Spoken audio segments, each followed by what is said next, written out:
Bom dia a todos. O PSD convocou esta conferência de imprensa no dia em que passa exatamente um ano sobre o primeiro caso formalmente identificado de infecção por Covid-19 e esta nossa conferência de imprensa destina-se a fazer um balanço do que foi o estado de resposta à pandemia na parte da cultura e também falar sobre as propostas do PSD. Hoje, passado um ano, já não é com base em impressões, mas com base em factos e números, nós temos que concluir que a Sra. Ministra da Cultura falhou estrondosamente com as exigências, as respostas e as medidas destinadas a proteger o setor cultural. Esgotados todas as hipóteses de diálogo com o setor, ele encontra-se hoje com o presente parado e o futuro ameaçado. Quando nós assistimos, como assistimos, nas televisões, à distribuição de alimentos e víveres destinados aos profissionais da cultura, quando nós assistimos, como assistimos, a ajudas prestadas por profissionais da cultura uns aos outros, nós chegamos ao nível do inadmissível. A verdade é que a Sra. Ministra não conseguiu até hoje encontrar respostas que reunissem três requisitos fundamentais. Primeiro, serem céleres, serem justas e não deixarem ninguém para trás. A verdade é que chegamos ao absurdo de os profissionais da cultura acabarem por ter que comunicar com o Governo, não através da Sra. Ministra, que não existe ou não é encontrada, mas por carta aberta dirigida ao Sr. Primeiro-Ministro. E, ainda mais absurdo, é o facto do Sr. Primeiro-Ministro entender responder também em carta aberta, com respostas que não são respostas, por vagas e que, no fundo, só confirmam os piores receios que temos, nomeadamente relativamente à inclusão de verbas no plano de resiliência para Portugal, onde não consta uma linha sobre cultura. A verdade é que não é possível mudar o setor da cultura contra o próprio setor e sem diálogo com o setor. E, portanto, o PSD entende que é o momento de fazer o que não foi feito e, em relação a nós, dizermos o que é que foram este ano de avaliação das respostas da cultura na área da Sra. Ministra. O PSD, num primeiro momento, como sabemos, apoiou imediatamente todas as medidas urgentes que eram necessárias, dando à Sra. Ministra toda a confiança para tomar as medidas que entendesse necessárias. A partir do momento em que nós não encontramos essas medidas e elas foram tardias, mesmo muito tardias, eu posso recordar-vos, por exemplo, a velocidade a que a própria Fundação Gulbenkian soube responder a esta pandemia com um fundo de emergência e quando nós comparamos as medidas do Governo, elas não são de facto nem rápidas, nem justas e muito menos deixarem alguém para trás.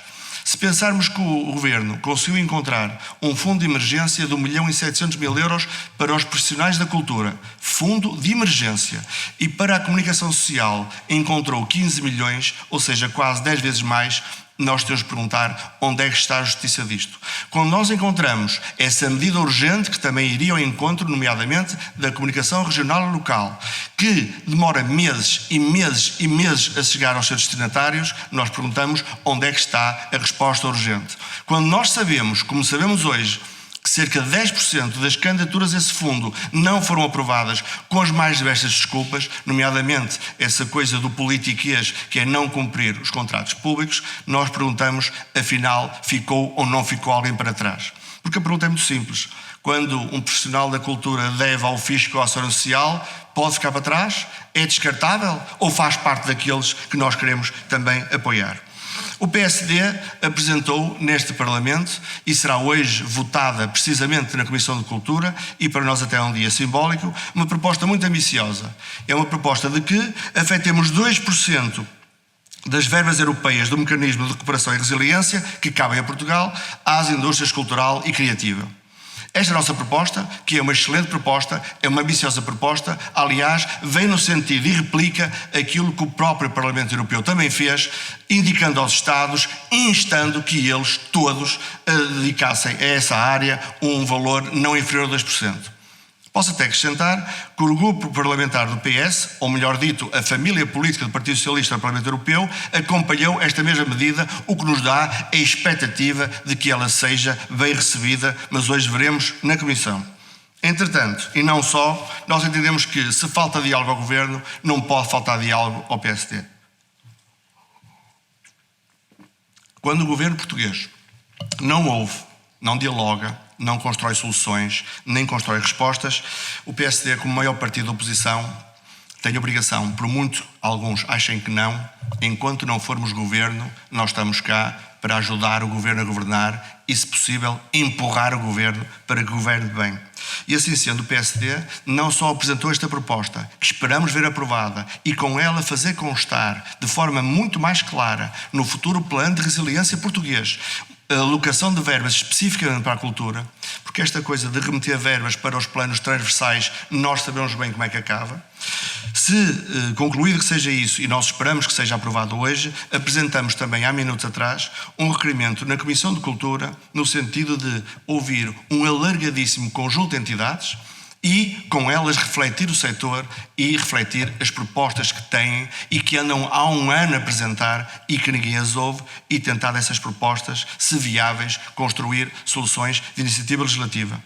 Claro que hoje em dia é absurdo ver que o setor da cultura deixou de encontrar no governo um interlocutor e procura no Sr. Presidente da República e no Parlamento as respostas.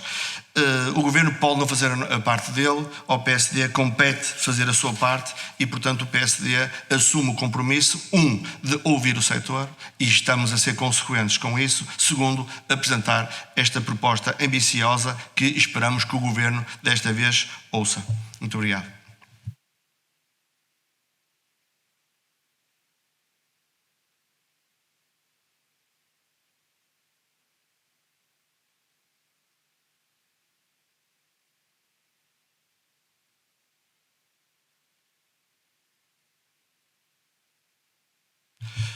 Muito obrigado pela pergunta. Obviamente que o passado do governo nesta matéria não recomenda. E, portanto, do Partido Socialista nós esperamos tudo.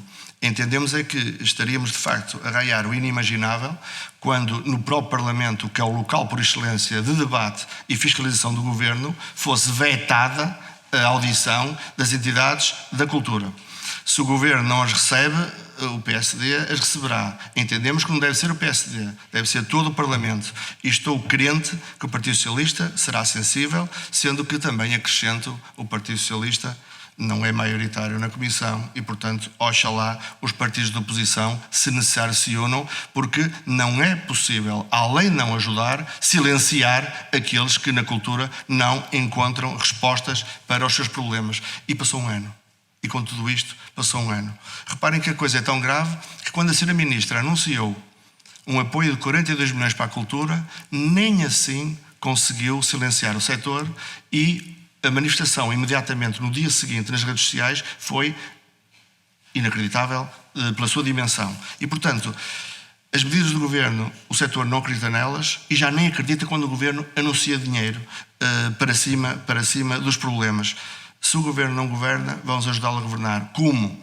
Fazendo aprovar este projeto de resolução no sentido de que o governo aloque 2% da verba destinada a Portugal para esta área, mesmo, e faça constar mesmo, e não com aquelas medidas transversais que nós sabemos como é que acabam, e em função disso vamos ouvir o setor. Não é possível fazer e construir soluções para o setor da cultura de costas voltadas para o setor, não é possível construir pontos de diálogo sem ouvir as pessoas. E estou crente que, e isto tem acontecido muito, um setor tão dividido como é o setor da cultura, tradicionalmente, e tão frágil, com tão pouca capacidade de organização, no último ano deu mostras enormes de capacidade de diálogo, de organização e de apresentação de propostas. Nós não podemos ignorar as propostas que chegam do setor. São eles que estão a sofrer os problemas, nós temos que ajudar. Com o governo ou apesar do governo, mas nós temos que ajudar. E o PSD, sendo o líder da oposição, tem aqui uma especial responsabilidade e não abdica dela.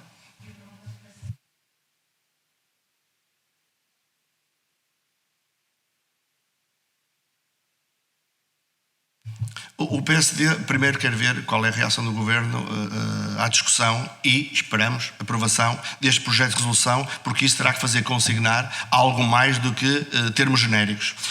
Aquilo que nós propomos neste momento, de forma responsável, é ouvir o setor, analisar as suas propostas, perceber também até que ponto é que as propostas, do ponto de vista prático, são execuíveis ou são enquadráveis naquilo que são as próprias medidas e fundamentos do plano, porque o plano de resiliência não é o total dos fundos comunitários, é apenas um plano de resiliência que tem 3 metas muito definidas. Achamos perfeitamente possível encaixar nessas metas o apoio da cultura. E, aliás, nem sequer estamos a ser especialmente originais.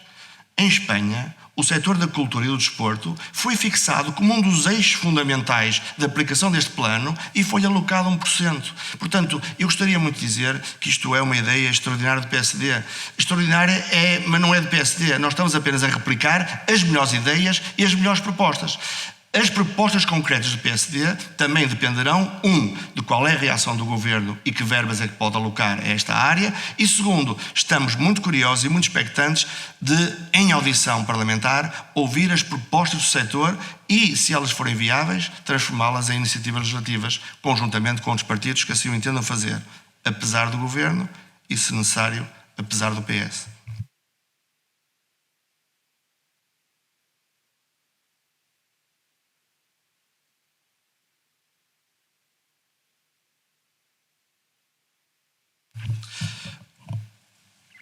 A Sra. Ministra da Cultura, neste momento, só tem a confiança política de uma pessoa, que é a mais importante, que é o Sr. Primeiro-Ministro.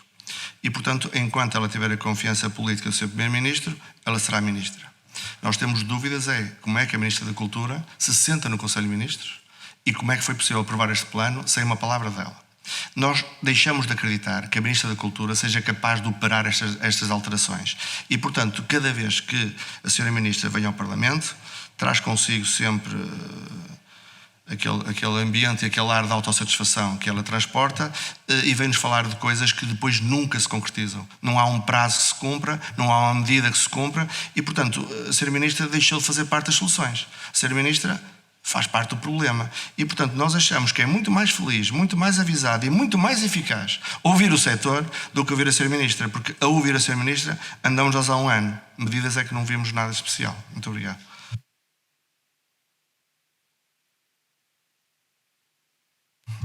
O PSD não escolhe ministros. Quem escolhe ministros é o Sr. Primeiro-Ministro. E nós aguardamos que o Sr. Primeiro-Ministro arranje uma ministra ou um ministro da Cultura. Até lá, continuamos assim.